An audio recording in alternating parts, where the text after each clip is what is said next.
Hello everyone, my name is Adiemo Adegbemiga Ganiu and I welcome you to my new Yoruba-Abrahamic YouTube video.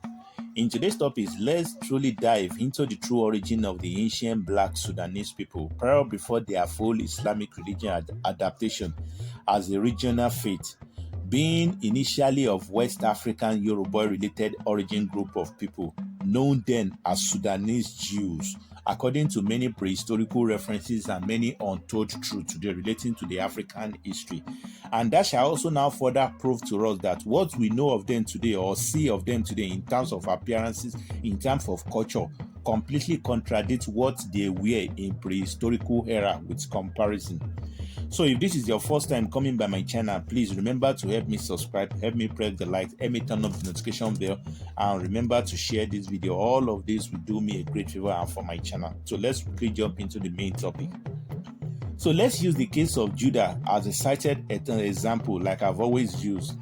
It's so much clear that the Abrahamic religions of the recent times for decades has been politically strongly pushing the African to accept that what they later established as the fake Judah's kingdom in Middle East is the original.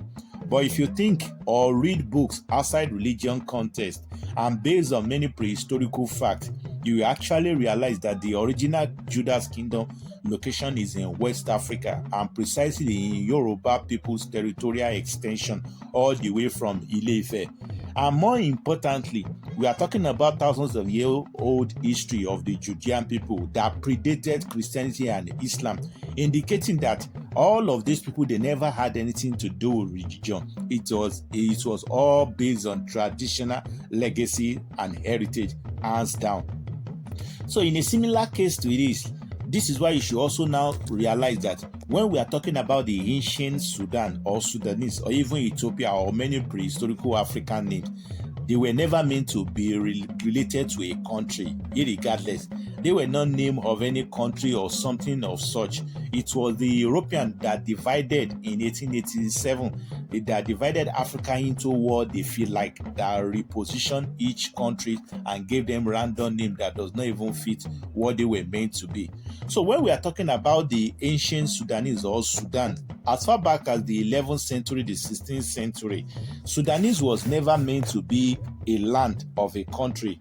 It was called Bilal Alu Sudan, the land of the black. That is what it was then. Historically, the term Sudan is being referred to as a vast geographical and cultural region that encompasses modern West African region and Central Africa. That is what Sudan really means. It's not a country, it's not the name of a single tribe, it's not the name of a specific people, but rather related group of people who occupy certain geographical location in West Africa. Not that they are not found later in North Africa, but their origin started from West Africa, leading to why, if we now go by what I used to say, the whole thing fall under the same Yoruba people. What does Sudan mean? Sudan, like I previously said, it was a two-letter word from Eso and Odua or Odudua. Eso means progeny, seed, descendant, and Odudua is the one which Abrahamic identify as King David in depiction. Eso Odua, fruit of Odudua, children of Odudua, ancestral descendant of Odudua. That is what Sudan means. Leading to why you can now see that the same Sudanese in ancient location map also evolves around Judean kingdom where Odudua ruled, telling us that the Odudua kingdom's surroundings and vicinity and territory were all the original Sudanese in earlier days dwell. Do you understand? So for them, they were known as Sudanese Jews because there was nothing like religion. If we now break it as Sudanese Jews, Sudanese actually identifying them as seed or related people to Odudua, and the Jews is an indication that they are not just seed of Odudua, they are into traditional way of life, Ifa oracle, which also starts from the kingdom of that same Odudua, which is ancient Ile-Ife. So everything evolves around Odudua, leading to why you can now see collectively, these people are West African people by origin. And from West African under different sub-ethnic group, they now extended a regional migration to what we know today as Kush land. Mind you, this is why I keep saying it. You guys have to be very careful with how you approach the modern day history of Africa. What we have in Africa today, the name of the land, the name, the partition of the country, were based on the opinions of our invaders, not what it was, not what it were then. A reference to this can be cited in El Negro, the Choosing One book, I think by a man known as Wade G. James, which in recent time, I think in 2005.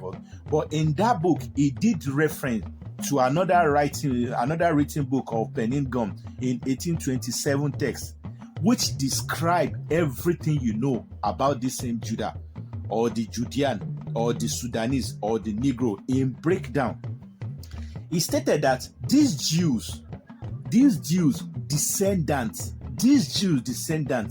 let me break it down. These Jews as different sub-ethnic groups, whether they call you a Negro Jew, whether they call you a Yoruba Jew, whether they address you as anything Jew, this book is telling us that they all originated from Judean land, where they all originated from Ijebu land, which is ancient Ile-Ife. That is where all your origin as a Jew come from. It doesn't matter where you are in the universe. When you are being called a Jew, either Jew or Jew, Ile-Ife is your origin, your ancestral root of origin.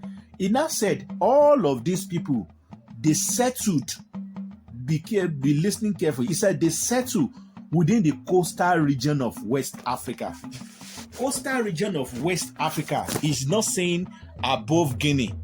Coastal region of West Africa is today's Badagry, Yoruba land, Dahomey, Yoruba land, Togo area related to Yoruba land, part of Ghana, Yoruba people, and so many other places down to Congo. This is why I'm now saying, whether you are now being referred to as Negro people or Judean people or Sudanese people, we are talking about like a single man with different title. We are talking about the same people under different title. That is what it means. So the book further made us realize that they dwell at the coastal region of West Africa. If you now go further in that book, it now further made us to know that over the years, based on different historian explorer outside Africa, they began to rename these Yoruba people under different terms. Terms like Sudan, Sudanese people, Iso-Odua people, Lamlem, people like Negritia, people like Negro people from Negroland. So this is what and all of these people directly and indirectly, you are either from ancient Ile-Ife or Oyo. This is where the most populated Negro, the origin come from. Forget the whole logic of Nigeria being small inside the map. It's still the largest black Negro location in the entire universe. The small aspect of it in modern map is another colonization, is another intention to make us look small, because they believe in the mind of an African, the smaller a map is, the smaller we deem to think that these people are like, just like the conspiracy they did against Africa. Africa is bigger than the whole continents together, but they make African look smaller so the African will continue to see ourselves as small population. That is exactly what they did to Nigeria, let alone what they did to Yoruba geographical location. They make Yoruba geographical location like that to Dahomey look like a small space, whereas this is where the whole population of Africa dominated most. So this is why I'm saying, if you now further go into that book, the book further says something more interesting when he said that these Yoruba Jews, they are not just influential, they spread across from that very. If you even let's look at this guy book, Godfrey Higgins, that of the 1838, the book that he published in London, I think volume 1, the map he gave up regarding to this Jew, either Jews or you call them Judea or the Sudanese. He described these people as pure Negro, true Negro, original Judean. Whether you know, this is the location slightly above the Guinea region. Forget what you see today that some are speaking Arabic like beyond the Niger region, they are Arabic speaking. They were once related group of people thousands of years ago before the French came into the mix and the European and gave us new languages that completely separated us from identifying who we are. So he described them as a true Negro, while the other sub-Negroes are Nilotic Negro. So these people are also the Sudanese. If you now further go by this book is now making that these Yoruba people, or should I say Sudanese people, they became very influenced as Jews, and they extended the migration to the places of Northwest Africa. Today you see like Libya, like Morocco. They even founded the civilizations, the empire, the kingdom. The Yoruba people from the riverine, the Delta region of below Guinea region, they extended their political influences over to all those Northwest Africa, and from there they created many civilizations that you see today. Forget what you are seeing today in terms of the people who are now occupying those places, just like the people who you see that are occupying North Africa collectively. They are not indigenous to that land. Those places were earlier dominated by the black people and Yoruba people in the mix, but Nilotic people, the Abyssinian, so many tribes, Shilluk, all those places, they were dominated by black people, and Yoruba people were the minority among them in North Africa. But after so many invasions that came later into that place, like this general Weri, Amir Ibri al-Assad, that lead about 4,000 men, Arab forces into Egypt after seizing Byzantine, like that of the Tripolitan 647, that of the Carthage 670, by Ugba Isman Nafi, that founded the Cairo. So these are the Arab people that invaded that place and changed the entire dynamic of the whole places, which now make us think that, so who they are across North Africa today, they don't represent the history of the indigenous black people that dwell there. They are new invaders, they are new settlers, they are descendants of invaders, irregardless. And more importantly, they are not the original Arab. The original Arab people are the Akkadian. They are black people, they are Akkadian. These people, they are Persian descendants. Iranian in New, they are Iranian. People who share ancestry with the Hindu. They are Iranian who came into North Africa to impersonate the original black Arab. So they don't represent Muhammad. They don't represent the pre-ancient history of North Africa. They don't represent the Abrahamic figure that you see in your book. They don't represent anything. They only came and marked their identity over what they founded in North Africa. So when we are now talking about the ancient Sudan, through different invasion that have came, because after the Yoruba people started, the Yoruba Sudanese started their origin, led by the Ijebu, Ijebus, the Akus, and some of them in Mali, led by them. They founded the Kush region. And after the invasions of these Pale Arab, who are masking as Pale Arab, but actually Persian, after they came into Western North Africa, they conquered the land. We have different history, like that of the Turco-Egyptian conquest in 1820, the Mahadist War 1881, the uprising, the invasion of the Darfur 1916. What they were doing is that they were trying to place pressure upon the indigenous black people of that region, because the more this is why, let me even bust your bubble regarding to why they are campaigning, why they were invading. It has been a long ideology in the Persian thinking, and they successfully implanted it in many of our ignorant Africans who enjoy them as Muslim Brotherhood, as they call it. They've implanted it in their mind that they owned the world.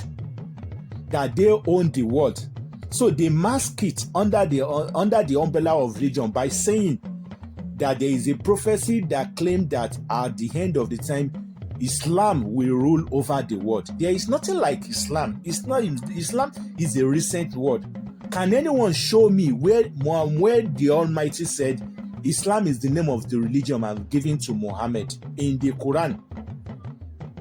They can have a nick of references to it, but is there any place where Muhammad said Islam is my religion in the Quran? Where Muhammad identify with all that we see in Islam today, banging your head on the floor, all of these are not in the Quran. These are Persian written hadiths. It's not from Muhammad. So the whole ideology has been in the Persian text, which they incorporated as part of the modern day Muslim ideology, that at the time Islam will conquer the world. And that conquering of the world of Islam is actually indirectly a saying that goes like, at the time the Persian will rule the world. They had the one, because if Islam conquered the world like they claim to say it, they are practically saying they will be the leader of the world and people will be under them. Because no matter how Muslim you can never be like those Middle Easterners. They don't even see Africans as related mates people. They see us as slaves, even till now. You can see what is going on in Middle East. So when the whole invasion preoccupied the entire early Sudanese places in Kush land, they overrided all the whole ideology of traditionalists. When the Roman too invaded, it was so all of them until the whole ideology of African culture were erased from that region. And now they marginalized the leftover black people that are there. They subdued them under caste system. Likewise in Egypt, the original black people remnant that remained there, that refused to leave their ancestral fatherland, they marginalized them. They took them out of recognition. Who you will see today being the face of those regions are mixed race, those who share genealogy with them, who share biracial attributes with them, not the indigenous black roots. So when we are talking about ancient Sudanese, people you see there, they don't represent the ancient culture of those places in most cases. Why those who still hold on, who actually are aboriginal to the land, they have subdued them. Their voices, they don't even make... there are so many conspiracies in Africa. So for us to even understand this, we have to start telling ourselves the truth so that it will help us to be able to regroup ourselves, know who we are, where we are going, and how to deal with our modern day problem. I will see you later, and make your comment known below respectively. Make your comment known respectively. Share my video. I will see you later, and everyone, thank you and bye for now.